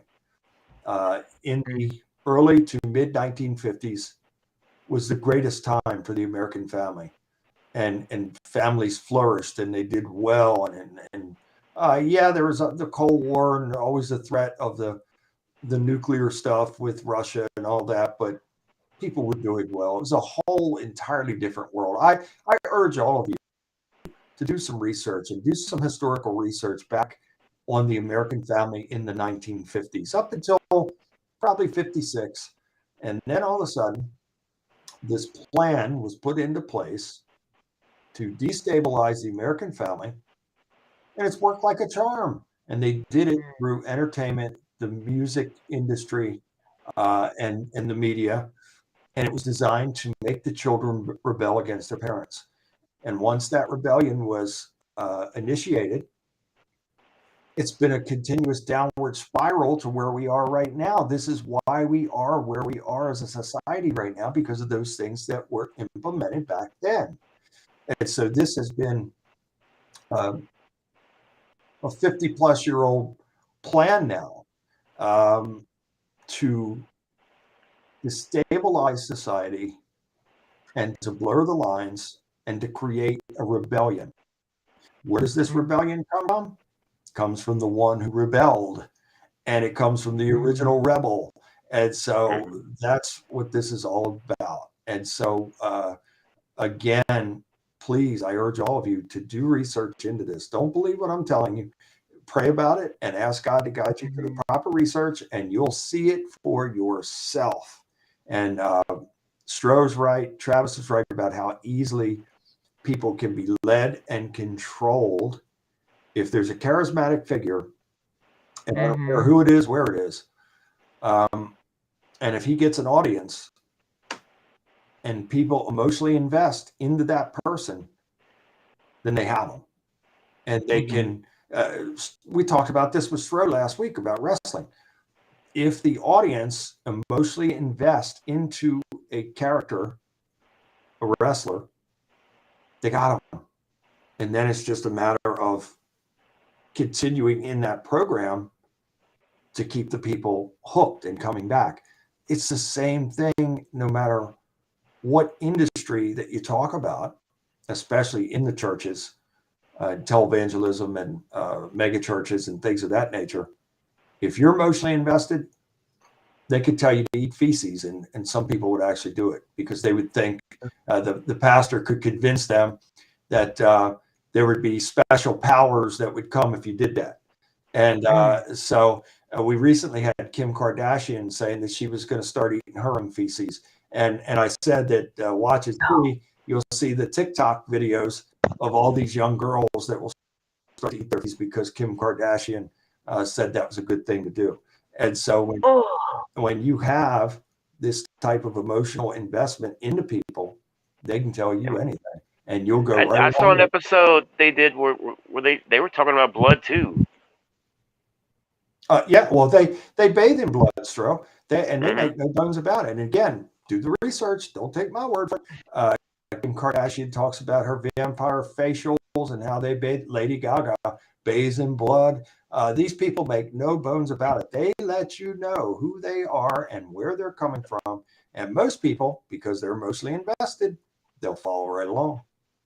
They'll follow right along in it. And these people serve a role and a purpose. You think them Kardashians, what's their talent? Zero. What do they do? Zero. What are they known for? Zero. But yet these are the biggest things going here, this family, and millions of people tune into them. They're emotionally invested. They follow their every move. They watch their shows all the time.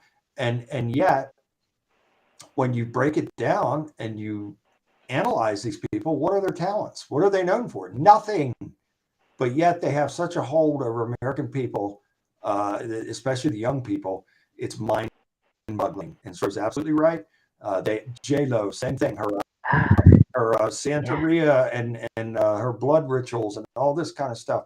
These people, they tell you. Sylvester Stallone, supposedly a Christian, but yet I read an article about him hiring some type of, not a voodoo priest, but along those lines, to come and try and rid his son's spirit from coming to visit him. He was seeing visions of his son in his home all the time. And they had to get this witch doctor type of individual to come and do this supposed clearing because he didn't want to see his son's apparition anymore. If you dig into this and these people, and Jesus said, you'll know them by their fruits. Their fruit is absolutely rotten to the core. And so don't take my word for it. Dig into them, and you'll see the truth, and you'll see it very clearly.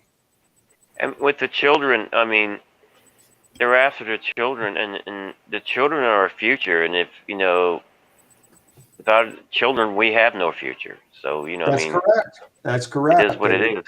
It's an effort to capture the minds of the youth, and then that creates a rebellion when you have these certain types of things going on and being portrayed as good and fun.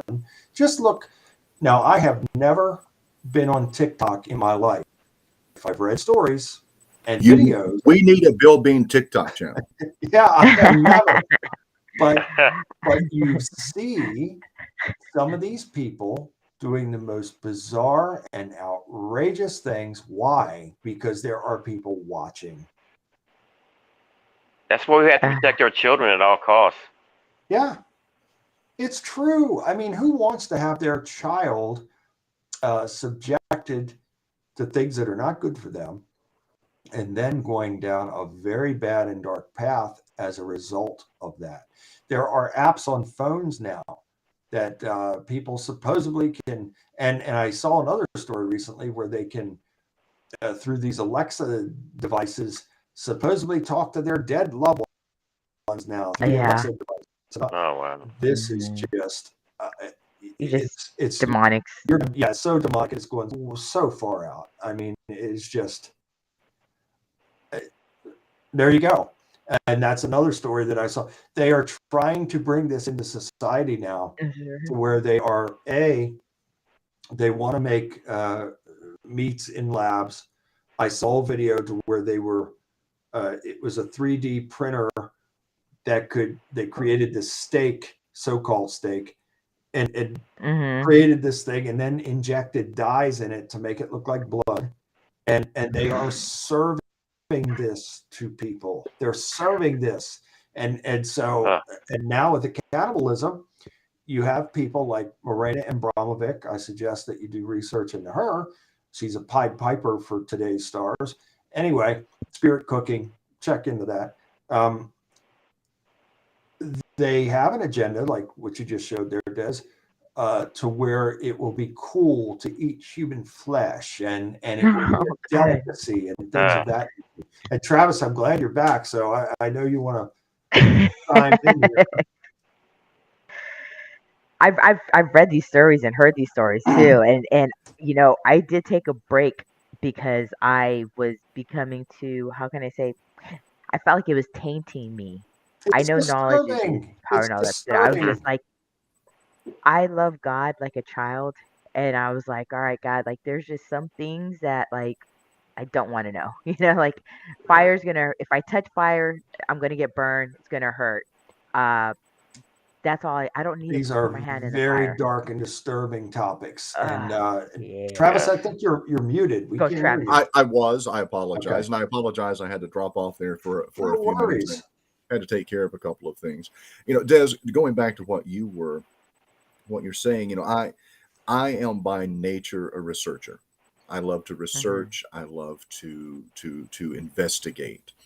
But I do think we find ourselves, especially in topics like this, and Bill, we've even talked about this in other iterations Yeah. of the show, that sometimes the topics can get so heavy and so deep, and so they start sucking the life and the energy out of those of us even talking about it, Yeah. and or even That's terrible. researching it. And I think, I had a friend, that's why she's still a friend, but at the very height of the pandemic, when it first started, all she was doing was watching YouTube videos on the conspiracies behind the pandemic and all of these. And my phone was going off all night. I mean, I was getting these YouTube links to this and that and all of these things. And finally, I'm just like, stop sending me. Number one, I'm not going to watch them. Number two, you're waking me up, and I don't sleep as it is. Yeah. Yeah. It's So sad. It really is. It is. But I think that, going back to what I said earlier, we're easily led. We love being told what to think. That's why conspiracy theories are so popular. That's why those theorists are so popular, because people love to sit. And I mean, how often do you find yourself sitting and, just even not even conspiracy theories, but clicking on something on Facebook, and then that takes you to something else, and that takes you somewhere else, and that takes you somewhere else. And Rabbit hole. before you know it, you've been sitting at work and an hour has gone, and all that you have done is looked at all of these people that claim they're in happy relationships. You know they're lying. You know they're lying. It's not true, because social media has done nothing but give us this outlet to project the life that we want, the life we want people to think that we have. It's very sad. It's very clever as well. It is. There's two things I've learned about social media. Number one, if you have somebody on there talking about what a happy relationship they're in, they're not. Number two, if you see a couple with a joint Facebook, one of them cheated. I'm just going to tell you that right now. One of them cheated. That's why there is a joint Facebook. That's what I learned. Right. I would have to, yeah. I mean, and again, it's so sad because it ties right into what we're talking about, how things are an illusion, and it is a created illusion. And whether that is through the entertainment fields or even, like Travis is saying, the social media, it is all an illusion. And it's very sad. And I urge all of you out there, please come back to God, make him first in your life, and then from there. You'll never be perfect. None of us are perfect. We all make mistakes.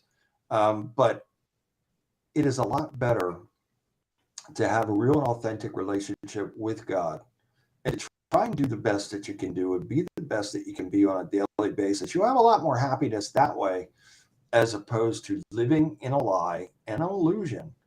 And like Travis said, you know, you're out there posting this and that, and this is great, and that's great, good. And then in the reality of things is, you know, your life is a shambles. That's very sad. And that is a robbery. Mhm. And so that robbery takes place because of the enemy whose mission is to kill, rob, and destroy. So I urge all of you, please come back to God and really connect with him and make him first. Then let him guide you, and his covering will be over you and his empowerment as well. Go ahead, Travis. And Bill, I was going to say, Davy Jones Locker over in the chat said something when we were talking earlier about the research and things like that. He said, you know, pray before viewing, and I think that is, if when we're talking about, as you do, spiritual warfare, you know, I have had, and you know this, I've got several. Well, we share several friends in the paranormal world, paranormal investigators and things like that. And I've had people send me files, either videos or audios of things that they have recorded while doing investigation. I don't open those. Yeah. I'm curious, but I don't open them. I have discovered Pandora's box. It is, because without that layer of spiritual protection, then we do make ourselves extremely vulnerable. And I've discovered over the years that I am one of those targets that entities like to latch onto, and I'm not taking that chance again. So I've got a half a dozen files, and I'm sure they're interesting, and I'm sure they're engaging and intriguing, but I'm not going to open them because I'm not going to open that doorway. It makes perfect sense. And in my life, when people send me things from time to time, I have to bind and rebuke and cast out any demons that might be attached to that, you know, before I open something like that, and command them to depart and ask Yahweh to send his giant warrior angels to take them into custody before I even open or view something like that. And I have, and you know, people, if there's a person that is having a demonic attack and they send a video or images or something, then, you know, I have to pray over that before I open it. Absolutely. So it's a very good point. And I would suggest that all of you do the same if you are receiving such images or video or photographs or whatever it may be. Just be very careful, because Travis is right. The devil just has those demons just waiting for an opening, and then something can happen. Okay, now can I make on the tail end of that? Can I make a comical comment, since we've been raising this? Yeah, lighten up the mood. I find it very interesting that Davy Jones's Locker hasn't been baptized. He wants you to do it, or they want you to do it. By definition, Davy Jones's Locker is underwater. They know that, right? Right. How do you like that? and we will get you baptized. And part of that problem is he's in Canada, and so I'm not traveling much these days. And so the time, although I will say this, I have baptized many people via Skype, baptized people in 50 some other countries via Skype. So it's just as effective as long as you have somebody there with you at the time to put your head under the water and bring you back up. When I say, now I declare you to be blessed, sealed, sanctified, purified, cleansed, made holy, and baptized, and then put you under and pull you back up, it's done. Your everlasting covenant with Yahweh is solidified. There's nothing the devil can do to tear that asunder. And so you can have peace in knowing that the deal is sealed at that point and moment in time. Now, that does not give you a license to go out and do every wicked, heinous act that there is, because these people who think once saved, always saved, I disagree with that, because we can derail ourselves. If we go and do wicked and heinous things, there's going to be recourse, and God is going to be very upset over things of that nature. But there are people that have that mindset. I've encountered them, that they think they could do anything and everything because they're saved and it's all done, and so they're able to do it all. And I disagree with that.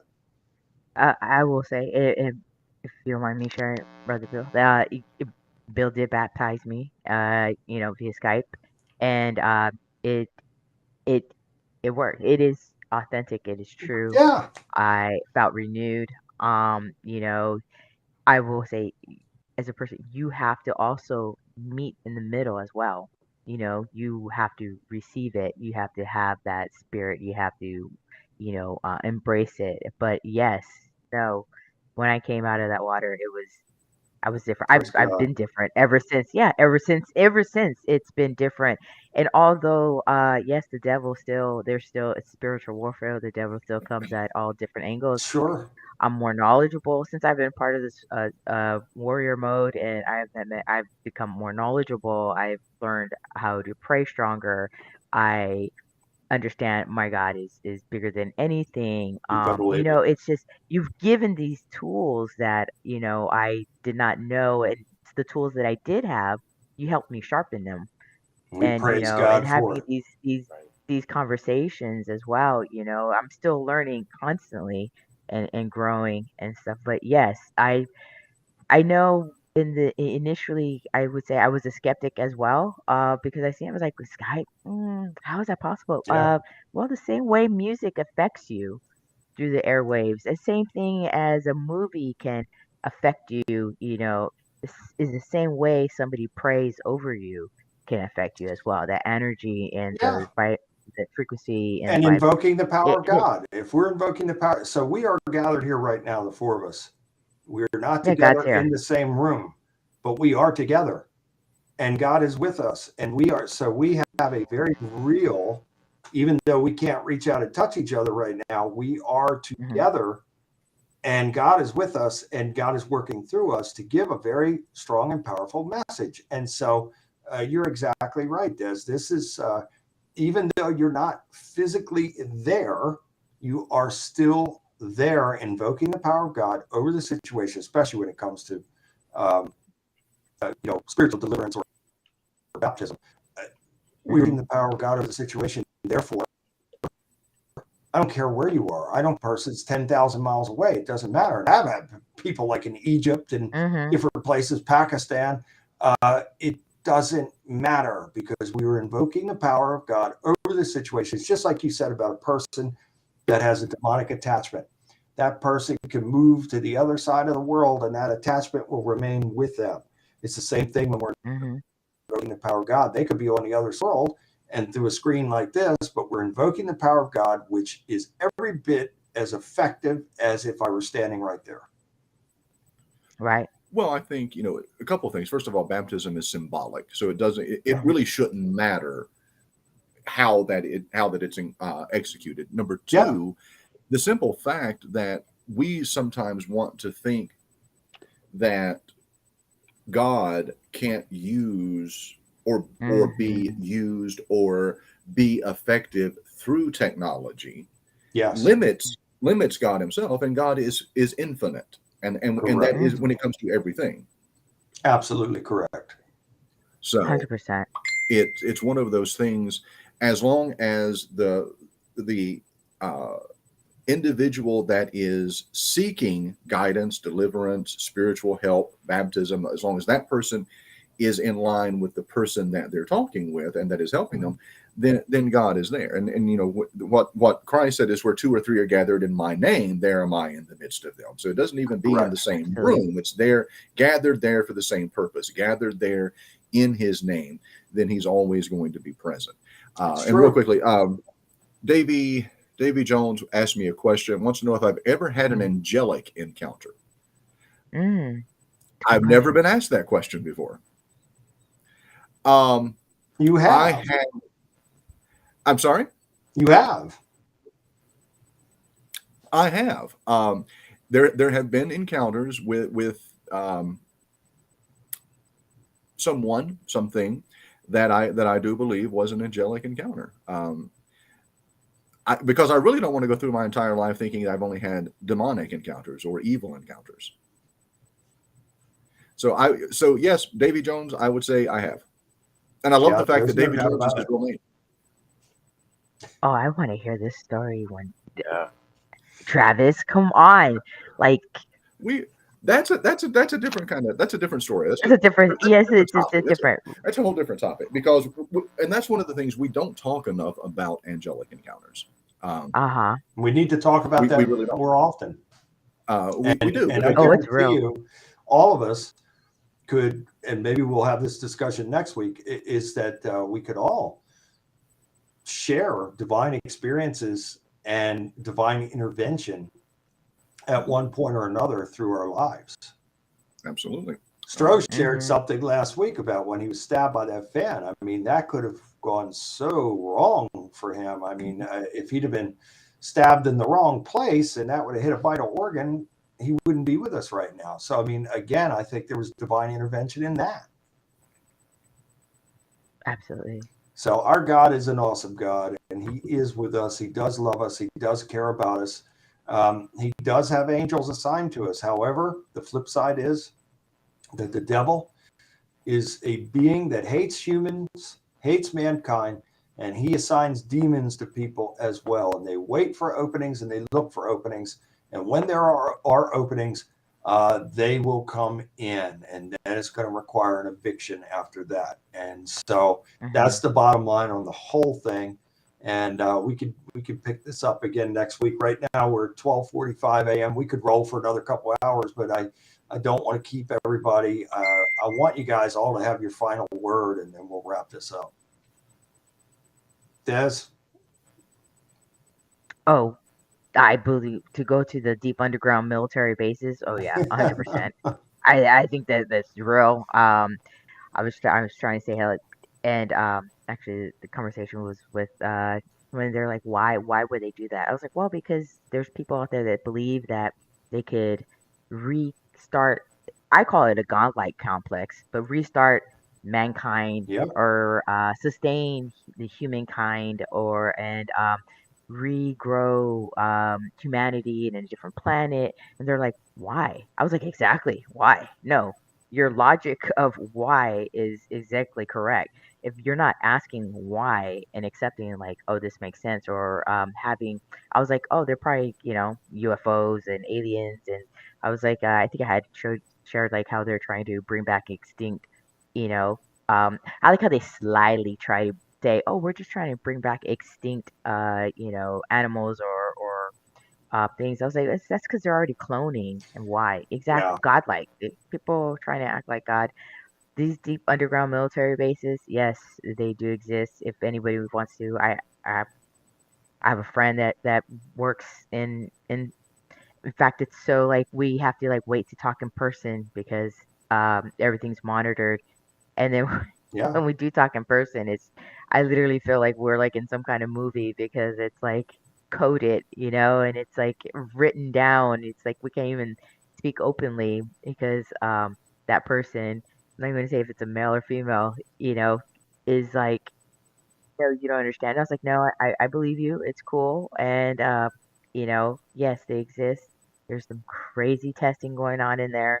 And these people that, in my opinion, I feel that are insane and obsessed with this forever living and trying to play God Yeah. and work. No, the only people they're communicating with is people or things that are in deep underground. You know, We might get let's into elevate ourselves. we might get into the national parks maybe next week or the coming weeks about the people that disappear out of the Oh national yeah, parks, the missing 411 type of stuff, which is very real. And again, do your research. There are thousands of people that go missing a day in America. yep, Where's all these yep. people going? So, Stroh, what's your final thoughts? Well, I concur with Desiree about believing there are underground activity going on, in which I agree. There also that they're thinking by making the underground home per se that they would escape from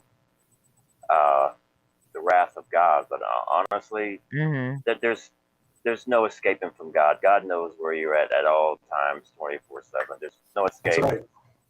from the Almighty not- God. So I You're mean, not God's hiding going to from find him. you. Yeah, I mean, exactly. He's going to find you underground as he will above ground, right? So, Yep. but yeah, it just goes to show you that the Bible, is being fulfilled right in front of our eyes, and I mean, It's it true. talks about it in the Bible, and even there's a passage in the Bible that says, you know, fall on me, protect me from the day of the Lord, right? But there won't be any saving, because I mean, You're not God's going to going to hide. find, yeah, the wretched and the wicked. I mean, when their time comes, their time comes. So I mean, Absolutely but right. it just goes to show you what an awesome God we have, and what a loving God He has looking out for us, and it's reassuring, because in the end, we're going to win because we're with the Lord. Right. So There's no losing in that. Mm-hmm. That's for sure. And we praise God for it. And absolutely. Travis, before I give you the final word, I wanted to pray for Joshua and his family. Now, we do the prayer list on Friday nights, but Mercedes had sent a prayer request over to Desiree for Joshua and his family. And we do, Father, we pray that you bless Joshua and his family, everything that they are needing. And please bless them with an abundance of love, peace, joy, good health, and prosperity for life by your mighty power and your mighty and holy name. In Jesus' name, may it be so. And Bob Bergstrom is with us. And Bob has been going through such a tough time, but he is enduring, and God is blessing him, and God is healing him. I love Bob dearly, as the Bergstrom family. They're wonderful people, love them all. And despite going through what he's going through, and I'm not sure if he's still in the hospital or not, but he has spent over a week in the hospital for chemo treatments. Our prayers are helping him and working. Aww. And we praise. He was diagnosed with leukemia and lymphoma, and now the doctors tell him that the lymphoma is gone, and we praise God for that. So we're going to continue to pray that God blesses him with a total and complete healing miracle, and may God remove that leukemia and every cancerous cell that might be inside of Bob. We bind and rebuke it and cast it off and away from him at once by the mighty power of Yahweh and his mighty and holy name. In Jesus' name, may it be so. So, Bob, love you dearly. Thank you for being here. I'll be writing about Bob and the Bergstrom family in my new book, Tales from an Exorcist. There's some very compelling information that I'll be writing, experiences that I had with when I went to the Bergstrom family in Chicago. Just incredible, unbelievable experiences. And again, I thank God and praise God for blessing them and helping them, and for working through me to have helped them as well. So, Bob, we're keeping you in prayer. We want you to be completely healed, and we will continue to pray. That's exactly what's going to happen, and we'll praise God for it. So, Travis, you have the last word now. Oh, no pressure then, really. No, I first of all, again, I apologize for dropping out there. I had to take care of a couple of things. We're Hoping just to be able thankful to that you're here. hoping to be able to make it next week. I'm still trying to play around with what the schedule is going to hold for classes and research and things like that. We've already been given papers assignments. We've already been assigned a research project. We've already been Wow. broken into teams. I mean, it's a very fast-paced program. So I'm hoping that at least a couple of Saturday nights I'll be able to join you guys, because it is fun. This is actually, I know, may not make sense to a lot of people, but this is actually a way for me to decompress from the other stuff that I do. This is kind of escapism for me. Going back to the underground bases, we know they exist. We know that some exist. We know that there are hollowed out mountains. Cheyenne Mountain. We know that those things Hmm. are there. There's no doubt. We know that there are places that in the event of catastrophic disasters, the entire administration can be taken to those types of mountains or those underground bunkers. We know they're there. Now, how many? Who knows? I do find it interesting when Desiree throws that map up, and I think it's something that would be definitely worth looking into. I see a swastika when you throw that. I see it as well. I see a Oh swastika. yeah. And I think it would be very interesting to look at that, find out when these started being built, and I would love to be privy to whether or not those underground bases, that those lines correspond or coincide with ley lines. That was always one of Kev Baker's big things. To see if those underground bases fall on ley lines in any form or fashion, and it wouldn't be that difficult to take a look at and see. But I honestly don't know if I've ever seen this particular map before outlining those underground bases. Very interesting. It would be. But these shows are always eye-opening. They're always thought-provoking. I always love the way that we go back and forth between the spirituality, the relation, that relationship with God, and some of the conspiracy theories that are out there. And I'm just, like I said, I'm looking forward to next Saturday and joining everyone. It's always great to see you, Bill, and you, Des, and Papa Stro.